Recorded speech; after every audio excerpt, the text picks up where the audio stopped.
Alors bonjour monsieur, vous pouvez vous présenter s'il vous plaît? Ben, Christian, voilà, je suis intermittent, comédien et aussi animateur micro. Moi, j'aime la vie publique, j'aime les sorties sociales. Quand on va dans les bistrots, dans les restaurants, on apprend beaucoup de choses. On prend le poumon de la ville. Moi, je dis qu'il y a deux poumons, c'est l'OM et le temps. Quand le temps s'y prête pas, les gens sont tristes. Mais là, aujourd'hui, c'est la tristesse, c'est la fin des bars, la fin des restaurants, la fin de la vie sociale. On vit comme si on était en prison, mais prison à ciel ouvert. Voilà pour moi. D'accord, vous vivez à Marseille, vous êtes de la région? Voilà, moi j'habite le Panier depuis des années, je connais bien le tissu social, j'aime cette ville pour ça, pour voilà, le franc-parler, les copains au bistrot, les relations. Et là, on nous casse la ville, on dirait qu'il y a une mainmise de Paris, on dirait qu'il y a une guerre entre Paris et Marseille qui ne devrait plus exister en 2020, quoi. Après vous, pourquoi ces fermetures ici en pleine journée, Marseille, Aix-en-Provence et pas à Paris? Je pense qu'il y a quand même une mainmise de Paris, comme je dis, l'administration, dans la panique, ils ont voulu nous cloîtrer, alors qu'à Paris, je crois que les bars ouvrent jusqu'à 22 heures. Donc pourquoi on ne le fait pas ici? Pourquoi la mainmise de Paris? Et pourquoi on a compris qu'il n'y a pas eu d'assemblage entre la mairie de Marseille et les distances, enfin les politiques de Paris? Vous voyez, on nous a imposé une loi. C'est pour ça que ça passe très mal auprès des restaurateurs et auprès des Marseillais nous-mêmes, quoi. Avez-vous déjà vu Marseille dans cet état-là, c'est-à-dire vide de monde, vide, on est un lundi matin, on va arriver sur l'heure du repas et on voit tous les bars ou la majorité des bars fermés, quelques récalcitrants on va dire, mais néanmoins pas de promeneurs ou quasiment pas.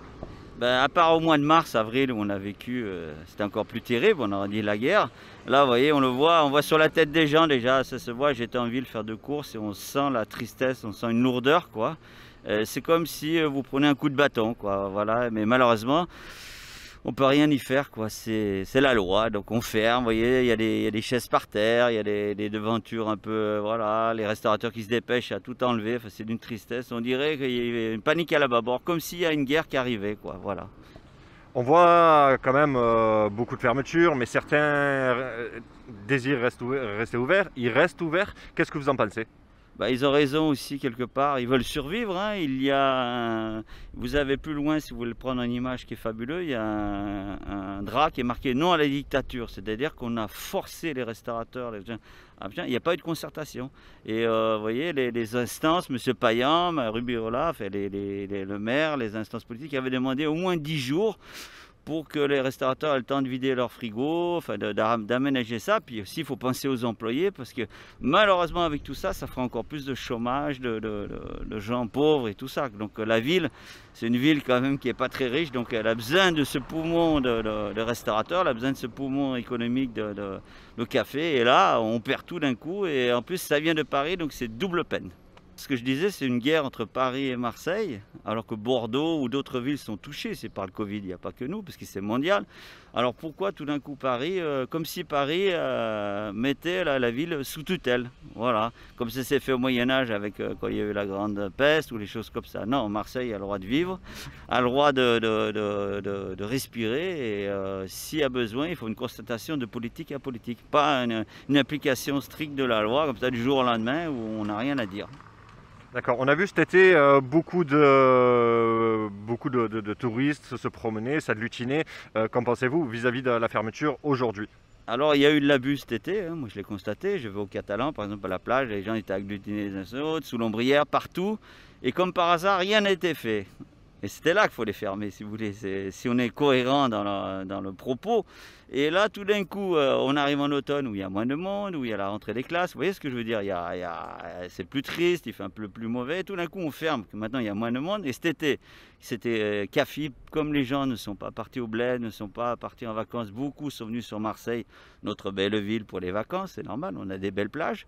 Et là, il y a eu des aberrations. Et là, rien n'a été fait, on a tout laissé faire. D'accord, mais en tout cas, je vous remercie. Alors bonjour. Bonjour. Pouvez vous présenter et avoir votre ressenti sur la fermeture des commerces, enfin des restaurateurs, cafetiers et autres métiers de bouche sur Marseille? Alors Marar Anthony, propriétaire du restaurant Casanova. J'ai ouvert en avril 2016, donc c'est bientôt 4 ans, enfin 4 ans et plus. Voilà, tout allait bien. Bon voilà, on en a marre, hein, tout simplement. On sait plus quoi faire, on sait plus comment faire, on sait plus ce qu'on doit faire. On tape toujours sur nous, bon c'est facile, hein. On est des petits. On nous permet avec un arrêté tout simplement de fermer. Si on ouvre, on se fait des trucs pénals et je ne sais quoi. Voilà, on a toujours quelque chose, on a tout respecté au début, donc c'est-à-dire le confinement, hein, 2 jours avant on nous informe que il faut fermer, on ferme, on tient, on n'a aucune aide, hormis, bon, enfin je suis pas le premier à le dire, hein, mais les 1500 € si on y a le droit, ce qui est dérisoire comparé aux charges. Bon, bah, moi je parle pas pour moi, pour mon établissement, mais voilà, on réouvre, on respecte donc les masques, comme ils voulaient au début, sachant qu'au début ça servait à rien. Mais bon, donc on les met pour leur faire plaisir, on met du gel, on fait des tables séparées, enfin on fait tout ce que l'État demande, tout se passe bien. Chez nous, on a l'établissement, hein, parce que nous on est cadré, hein, c'est notre métier. Dehors, pour vous parler du cas du Vieux-Port, cet été c'était l'anarchie, c'est-à-dire tous les vendeurs à la sauvette. Le soir c'était un regroupement de foule mais hallucinant et personne ne disait rien. Quand nous on prévenait la police municipale, les élus, pour leur dire justement que c'était n'importe quoi, que c'était d'une déjà ça nous empêchait de travailler et qu'il n'y avait rien qui était respecté, personne ne dit quelque chose parce que faut rester calme et faire la paix sociale. Et là, bim, on nous dit de fermer, pareil, encore 2 jours avant, donc ça va, ils ont été sympas, on a gueulé un peu, on a fermé dimanche soir, histoire de débarrasser un peu la marchandise. Mais pourquoi? Voilà, je sais pas pourquoi Marseille et Aix. À la base, c'est toute la région. Ils ont dit allez, on va dire que les autres communes, on les laisse ouvertes. Comme ça, eux, ils se calment, ils sont contents. Et la grogne sociale des restaurateurs, il n'y aura que Marseillais. Et là, on l'a bien vu, on était à une manifestation, enfin un truc là. Il n'y avait personne. Si on levait 3 journalistes et les fournisseurs qui sont venus avec l'équipe, les restaurateurs, on était une centaine, même pas, 100, 200. Donc voilà, on est dans la merde. On est dans la merde. Ils nous font refermer avec aucune aide.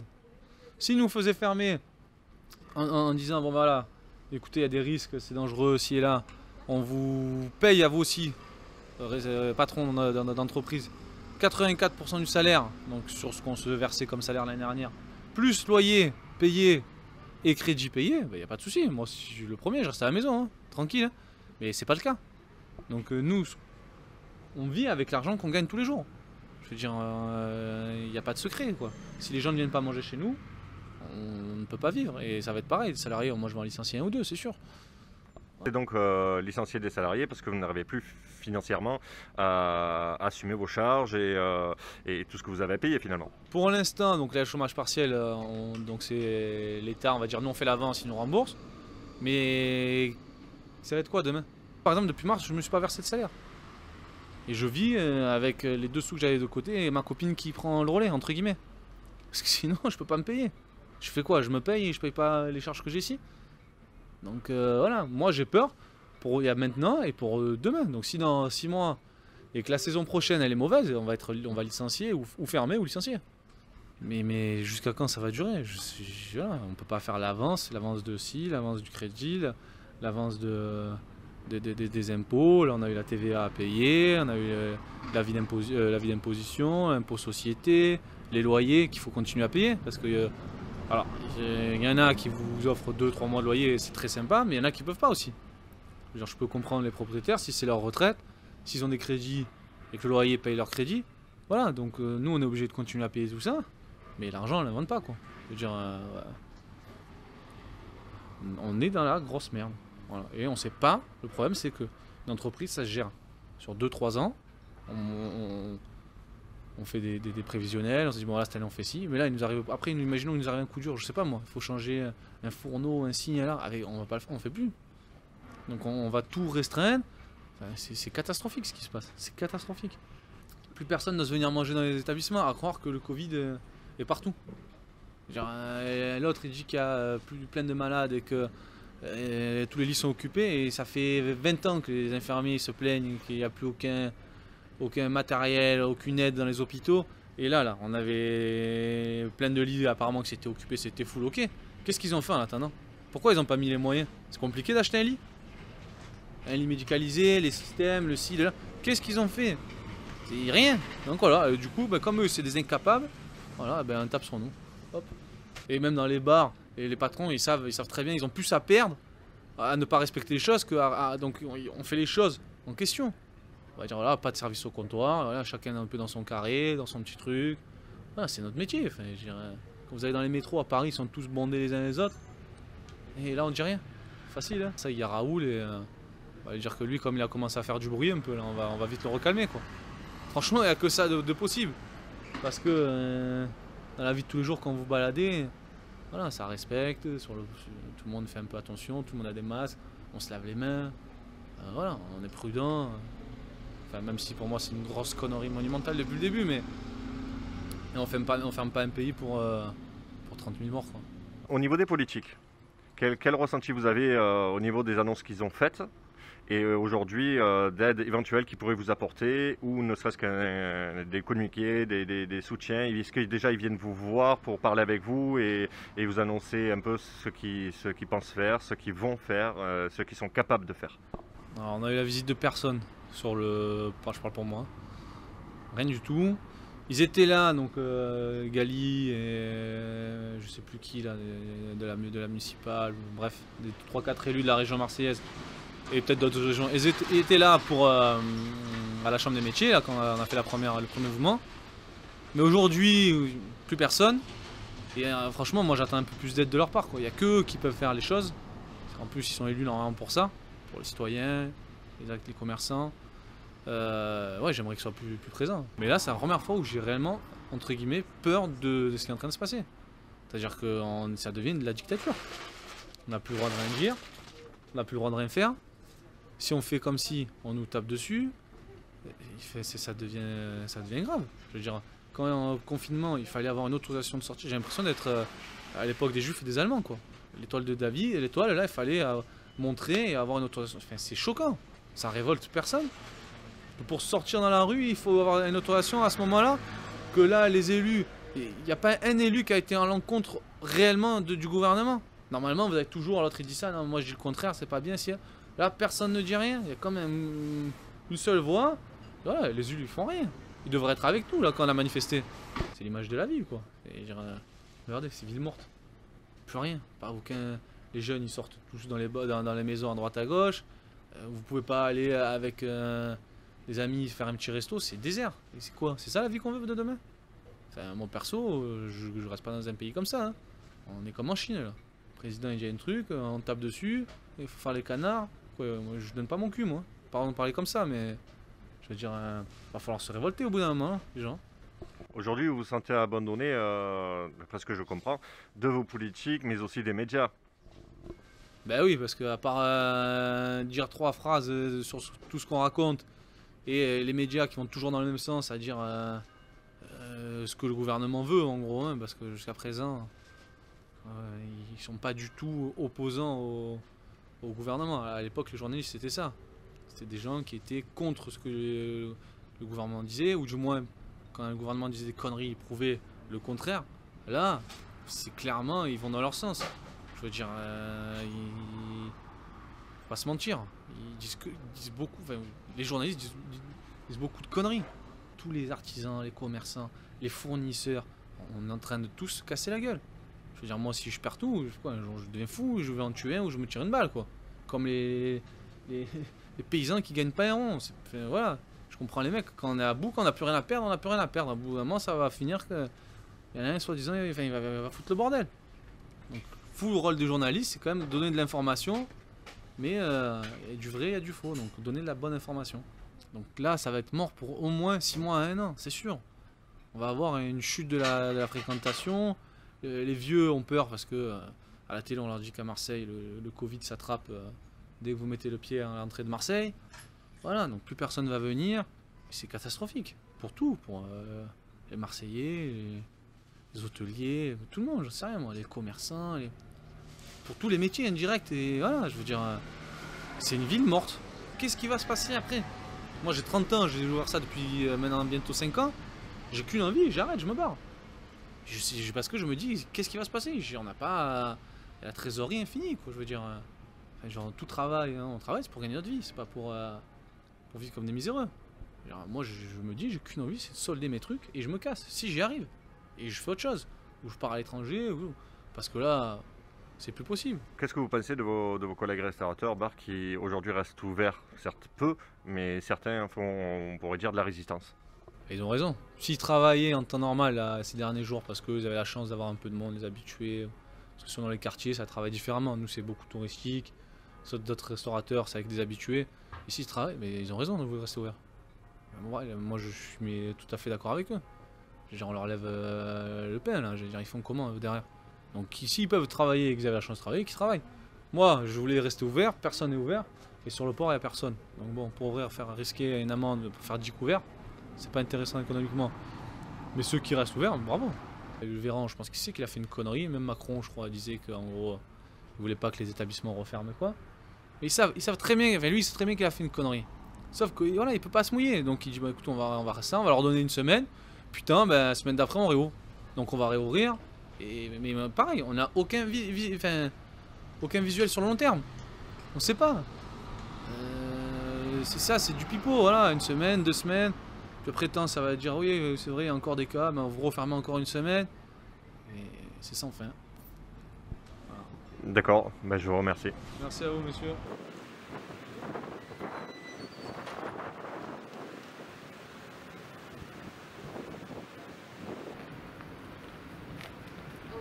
Moi, sur 7 hectares, ça arrive à tout.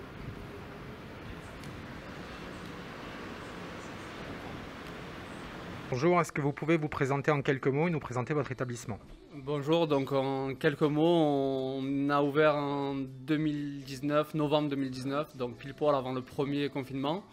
On est issu de la restauration depuis 1 ou 2 ans à peu près, et c'est vrai que cette expérience, pas facile pour nous du tout. Aujourd'hui, c'est une histoire de famille. Qu'est-ce qu'on peut dire de l'établissement? Qu'on travaille aujourd'hui avec des produits locaux, des produits de qualité, etc. Avec beaucoup d'emportés, mais aussi beaucoup de surplace. Donc assez compliqué cette deuxième vague qui s'annonce, très compliqué pour nous. Sachant qu'on est en création d'un deuxième établissement côté Panier, de l'autre côté de Marseille. Donc voilà, on flippe un petit peu, on a un peu peur. Concrètement, depuis le début de la crise Covid, quelles ont été les mesures que vous avez dû prendre par rapport à l'installation de votre clientèle ou les mesures sanitaires qui ont été préconisées?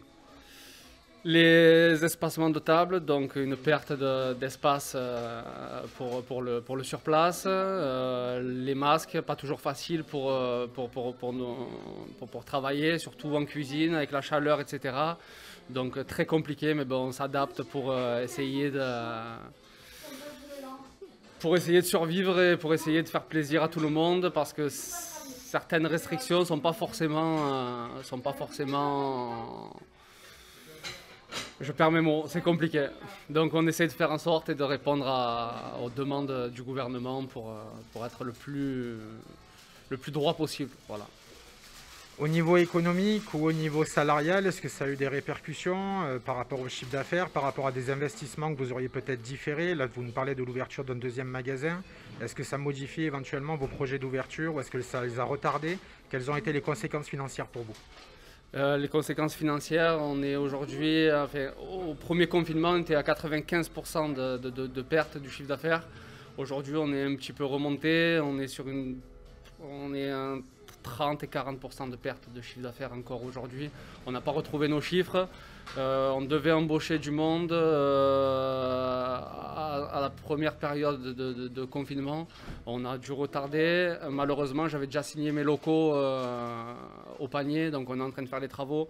Aujourd'hui, on est en train de payer nos loyers là-bas, mais avec un manque de chiffre d'affaires. Donc c'est très compliqué, on ne sait pas comment faire.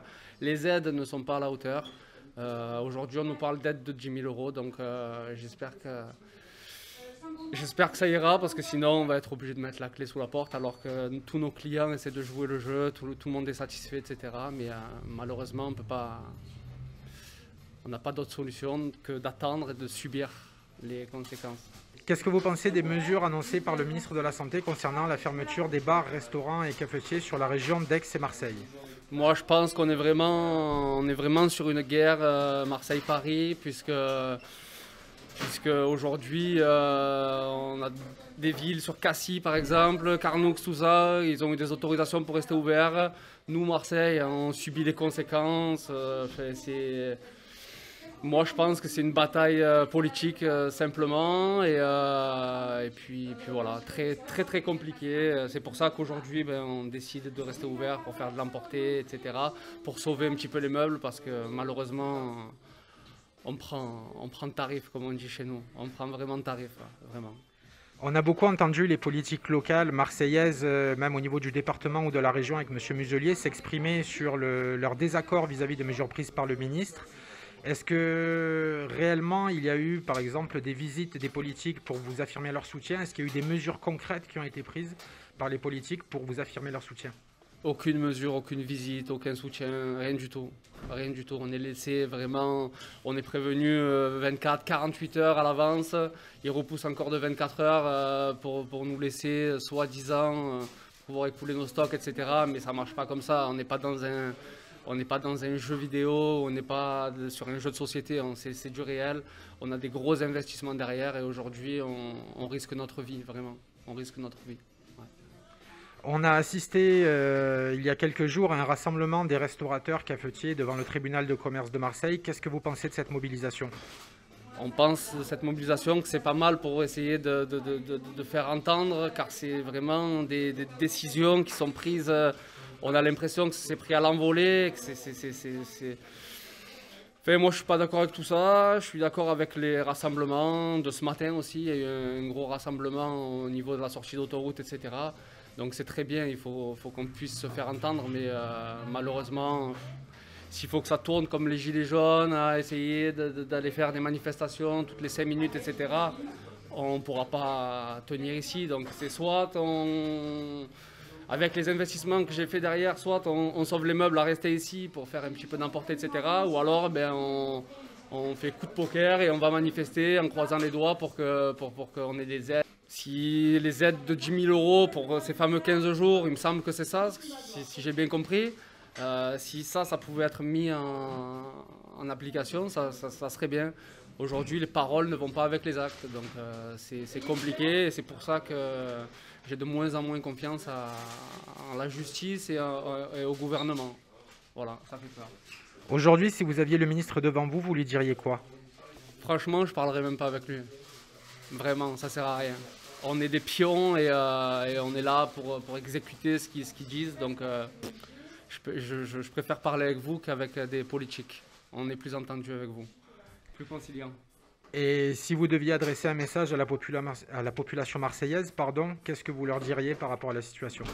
Venez nous aider, venez nous donner de la force. Cozy Lunch, 128 rue Paradis, et tout est fait maison, tout est bio, tout est pas bio, mais tout est healthy. On est vraiment sur une gamme de produits de producteurs. On change nos cartes tous les 2 mois pour essayer de faire plaisir à notre clientèle, etc. Donc si j'ai un seul mot à dire, ça me concernera, c'est venez nous donner de la force, vraiment, on vous attend. Et surtout, on vous livre pour pouvoir respecter ce protocole. Voilà. Par rapport aux producteurs et à vos fournisseurs de façon générale, est-ce que vous avez eu des facilités de leur part? Est-ce qu'ils vous soutiennent? Est-ce qu'ils vous aident? Ils ne nous aident pas vraiment, puisque eux aussi, malheureusement, sont dans le même problème que nous. Aujourd'hui, nous ont changé les horaires, nos fournisseurs ont changé d'horaire, donc c'est très compliqué, mais c'est aussi compliqué pour eux, donc j'en veux plus au gouvernement qu'à nos fournisseurs. Malheureusement, ils sont dans le même cas que nous. Je vous remercie. Merci à vous, merci avec plaisir.